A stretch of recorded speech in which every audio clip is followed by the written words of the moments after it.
Hey everybody, welcome back to my channel. My name is Zara and today I'm going to be doing a review of Stoner by John Williams.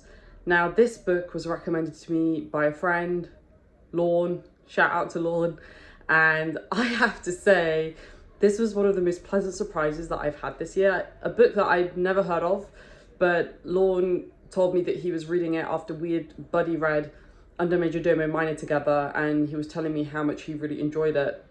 And I looked at the blurb of the book and I just had to pick it up. So Stoner is centering around a character who is extremely unremarkable. He lives an extremely average life. He has a pretty average professional life, a pretty average personal life. He is a man who doesn't really achieve anything. We are following his journey from a young man to all the way through until he's much older. And this book is very emotional. There's not tons happening. It's quite a slow book, but it's one of those books where you'll read a chapter or you'll read a paragraph or a sentence, or you'll read a conversation between two of the characters and you just have to pause for a second and think about what is being said, because it's one of those books that will reveal a lot about your own self, I think. I learned about myself as I was reading this book. It's one of these books that I also think if you read it at certain points in your life, then you'll get much more out of it. And oddly enough, and I said this to Lorne, this came at the perfect time for me because I am navigating some life changes at the moment. And it kind of helped me reframe those changes in a really positive way. And so it was quite informative, and it's funny how kind of the books that you read mimic your own life and certain decisions that you're having to make. So I really enjoyed it for that reason. So without further ado, I am going to jump into my review. The first thing that I love about this book is the undertone and the thematic work that is done. So as I mentioned, this book is, we're really following one character as he goes to college and he gets married and he has his first child and then he has his job, not in that order, but we're going through just the normal events that we all go through in our lives, right? Generally, we go and get our education, and then we go and get our first job, and then, you meet somebody, you get married, you have a child. There's certain ways that society tells us the way that we need to live our life. And Stoner does life in the way that he should. He does all the things that he should be doing. But the problem is that there's always this undertone of the fact that Stoner feels alone. He feels very lonely as he's going throughout this journey. Even when he gets married, he has this very bizarre relationship with his wife. His wife marries him more out of necessity than anything else, because she's described as being lanky and skinny and having this very kind of pale complexion. And so her parents are extremely worried that she's not going to be able to find somebody who will marry her. And then Stoner comes along and they basically get them married after them not even knowing each other that well. So it's almost, this book is centered around people who just settle. They're settling for the bare minimum to ensure their survival.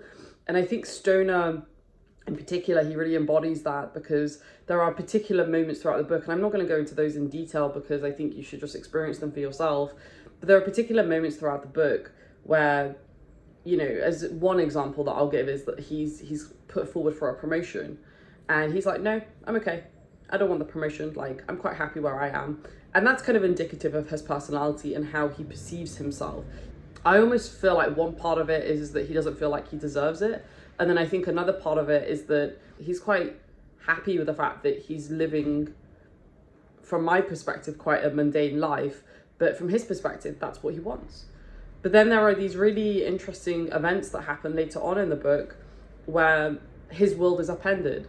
And I'm not going to go into that because those will be spoilers, but there are moments of interactions with other characters, and there's things that happen to him as well, and that makes him have that moment of clarity of, oh, this isn't normal, this isn't right, like the way that I feel isn't right. And I think that is also quite interesting, because even though he's okay with the fact that his life is, maybe not necessarily the most exciting or the most fulfilling, there are these little glimmers that we get from him where I definitely questioned whether he really believed that or whether he was really just settling because, having to put yourself out there and having to do things and get promoted means you get more responsibility. It means that you have to do more. And some people don't like that. And I thought that was really interesting. I think the other thing that it kind of made me realize about myself, and I'm not going to go too deep into this, is, you know, I'm a very ambitious person, and it made me think of a different version of Zara, a parallel universe where there is another Zara who is super okay with just being average. And it made me think, and I said this to Lorne as well, I was like, I can't imagine a Zara that was okay with just being average. Like, I can't imagine that. Like, that's such a core part, a core tenet of who I am. My ambition, my drive, my passion, those are things that make me who I am. And I couldn't really get my head around it. I couldn't really get my head around this like other version of Zara that was like stoner, where I was just happy with settling. And yeah, it threw out some very interesting questions, let's just put it like that.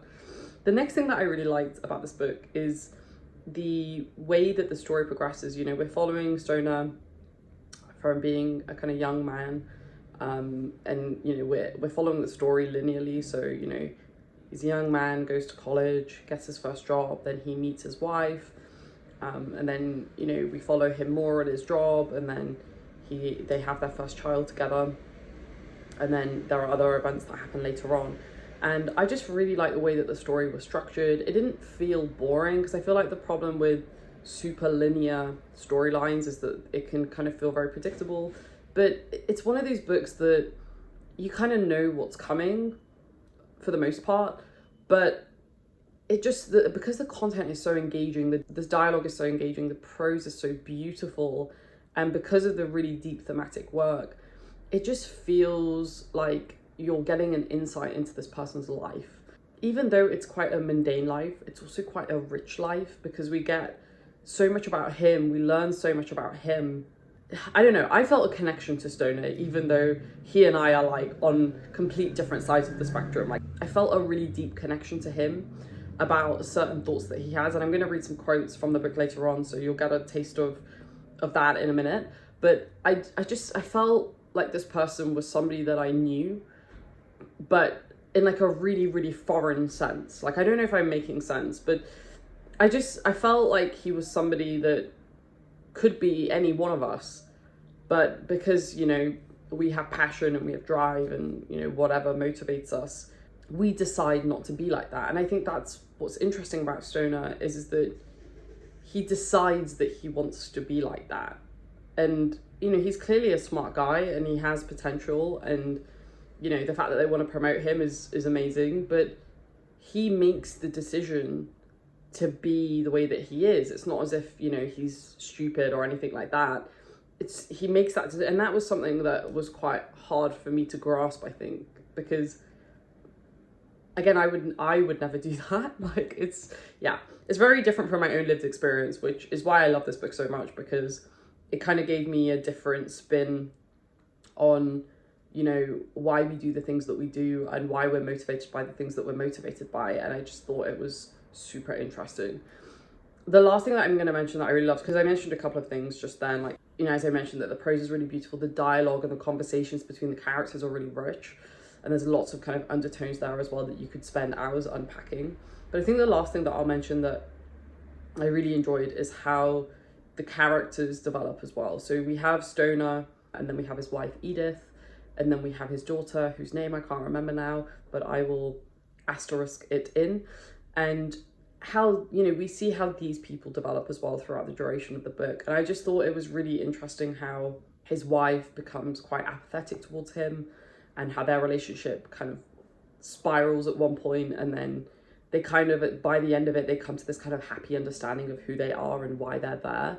And even though it's not necessarily the type of marriage that I would want to be in, I get it, I understand it. And that in itself was quite telling, right? Is that sometimes we find ourselves in situations that both of us, you know, even if it's just multiple people, we don't necessarily want to be in, but we're in the situation, and sometimes you just have to put up with that situation, which I don't necessarily agree with, but I get it. I understand why that might be the case for certain people. I thought that was quite, the way that it kind of exhibited throughout the duration of the story was quite interesting and was done really well. And then his daughter is a really interesting character as well, because she actually almost becomes like Stoner. I think that he has some very interesting reflections on that by the end of the book, and Edith has a lot to say about that as well.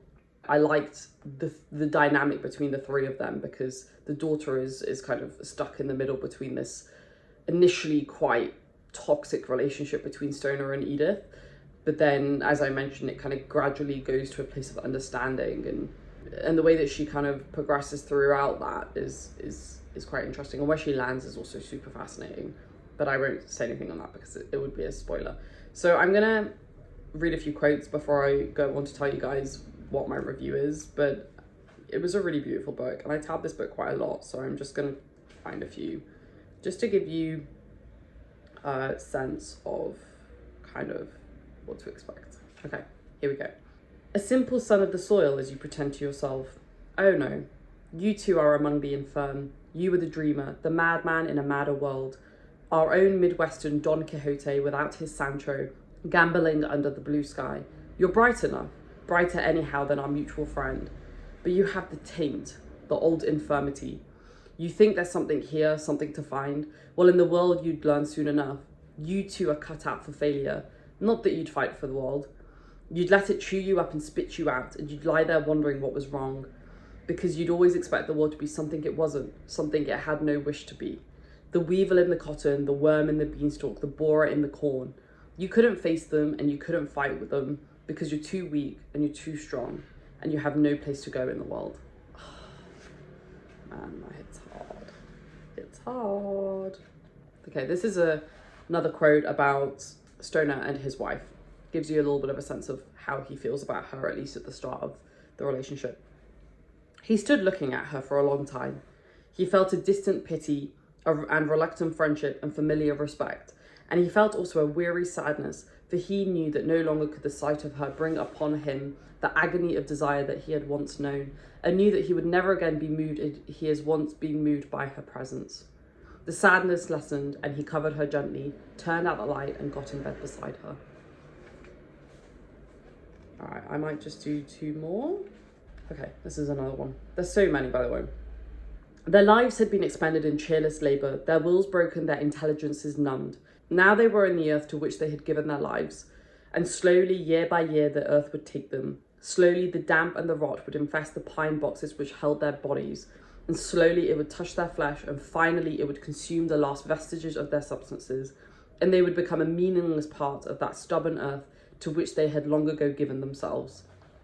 All right, let's try and find one maybe towards like the tail end of the book.